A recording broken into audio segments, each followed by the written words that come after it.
안녕하세요, 여러분. 9월 첫날 굿모닝 행정학 진행하는 여러분의 영디 최영입니다.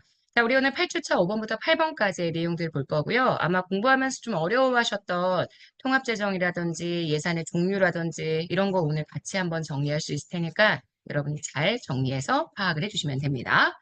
자, 5번부터 가보도록 하겠습니다. 예산의 유형에 대한 설명으로 옳은 것을 모두 고른 것은 준예산은 예산이 불성립됐을 때 편성하는 예산입니다. 바로 여기 표현. 회계연도 개시 전까지 예산이 성립되지 않는 경우, 예산이 의결되지 않는 경우, 이게 바로 불성립이죠. 성립되지 않으면 그때 편성할 수 있는 제도이기 때문에, 예산 제도이기 때문에 기억은 맞는 선지가 되고요. 니은입니다. 추가 경정 예산은 본 예산과 별개로 성립이 되죠. 예산이 이미 성립되고 난 다음 그 예산의 수정을 위해서 다시 예산을 편성하는 거기 때문에 본 예산과 별개로 성립되는 건 맞습니다. 하지만 결산은 제가 동일하게 함께 한다고 얘기를 했습니다. 그래서 결산에는 포함되지 않는다. 틀린 선지가 되고요. 이것입니다. 본 예산은 매 회계연도 개시 전에 국회의 심의 의결을 거쳐서 성립되는 예산이고요. 당연히 맞습니다. 자, 네 번째. 추가 경정 예산은 제가 정확한 추가 경정 예산에 편성 사유가 있어야 한다. 국가재정법에 이미 추가 경정 예산을 편성할 수 있는 사유가 정해져 있기 때문에 그 사유를 제외하면 나머지는 편성이 불가하다라고 얘기했죠. 가장 전형적인 편성 불가한 사유, 많이 나오는 기출입니다. 부동산 등의 경기 부양을 위해서 기재부 장관이 필요하다고 판단하는 경우. 하지만 여러분이 법령 읽어보시면 아시겠지만요. 이건 추가 경정 예산의 편성 사유가 아니기 때문에 리을은 틀린 선지입니다. 그래서 니은, 리을 두 개가 틀렸고요. 정답 되는 건 그러면 기억 피귿 2번입니다. 자, 6번 갈게요.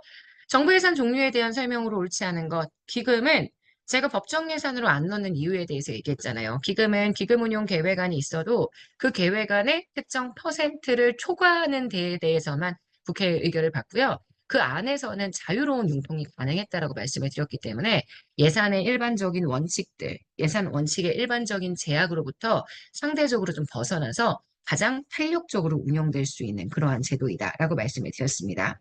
자, 2번입니다.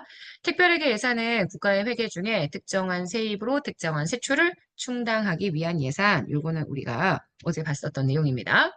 특별회계 예산이나 일반회계 예산 모두 다 예산을 편성하는 데 있어서 국회의 심의 의결을 당연히 받고요. 이거는 기금도 마찬가지입니다.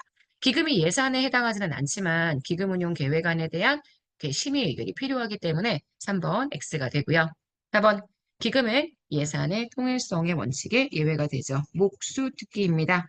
통목수특기니까 지금 보시는 기금은 통일성의 원칙에 전형적인 예외가 될 수 있겠죠.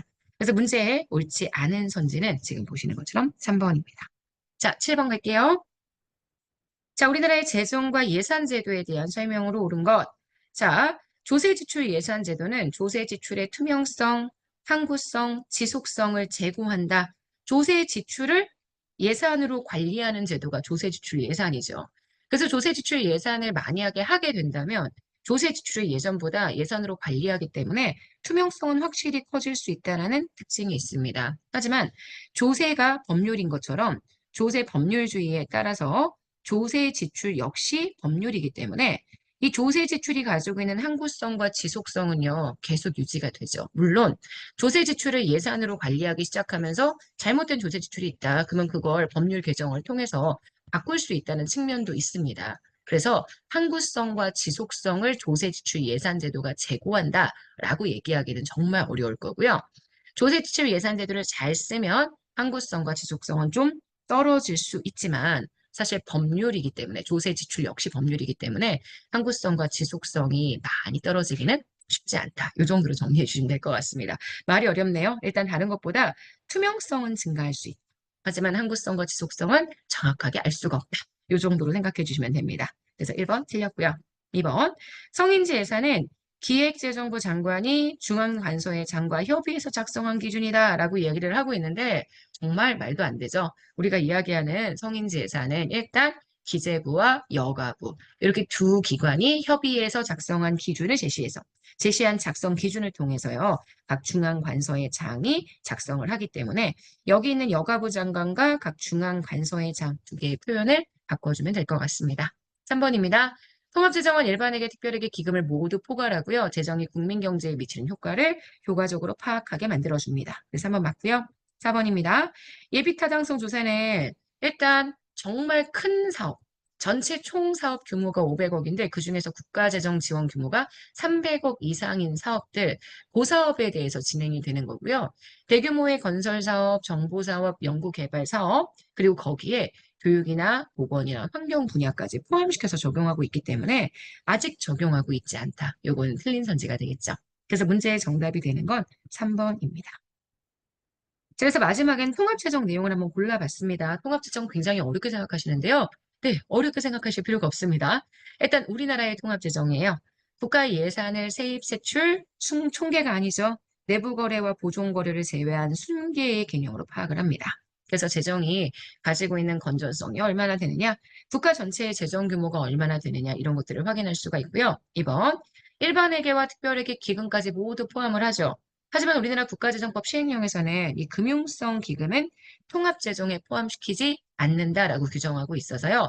모든 기금을 포함한다라고 표현하는 건 틀린 선지예요.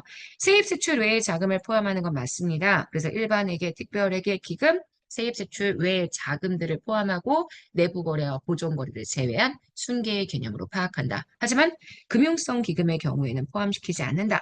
이렇게 보셔야 되기 때문에 지금 보신 이거 틀렸습니다.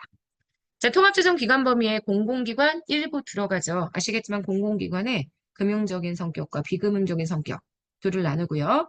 금융성의 공공기관은 안 들어가지만 비금융성의 공공기관은 들어갑니다. 그래서 요거 이제 X가 되고요. 지방자치단체 2005년부터 통합재정 산정에서 포함시키고 있기 때문에 지금 뒤에 거는 맞습니다. 앞에가 틀렸죠?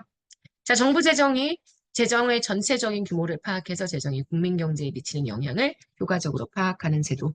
지금 이 선지는 위에 있는 7번의 3번 선지와 굉장히 유사합니다. 이게 통합재정을 우리가 계산하는 가장 중요한 이유라는 거 기억해 주시면 될 것 같습니다. 자, 여기까지 해서 우리 오늘 굿모닝 행동을 마무리하도록 하겠습니다.